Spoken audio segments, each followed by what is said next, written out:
think one of the things that drives me quite personally in my writing and my research is the desire to feel at home in a place. And coming to Western Australia in my teenage years, after moving around a lot as a child, I was very determined to feel at home in this place and to make this place my home. So I guess creatively I was driven by the need to understand where I live. When I used to drive out to the wheatbelt, it would always be immediately after Christmas, and I was just intrigued, I suppose, even as a young child, by the seeming emptiness of the place.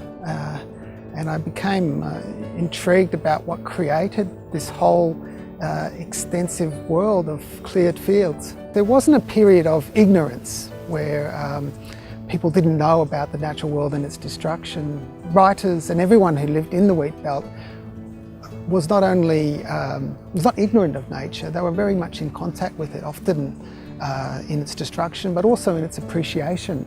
And so what I found really interesting when I researched the book was how closely and paradoxically those two things existed in someone's mind: appreciation for nature and a destruction of it. One of the things I was very keen to do in this book is to find a particular value that literature does have as a form of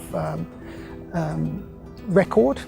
And literature tells you something very special that other kinds of writing don't necessarily do, and that is how people feel about things. So with the wheatbelt, as I said, what I was immediately apprehended, even as a small child, was an emptiness. And I wondered how people cleared the wheatbelt and how they felt about that. So in some ways that was an underlying question which came about, which became visible in all the writing I looked at.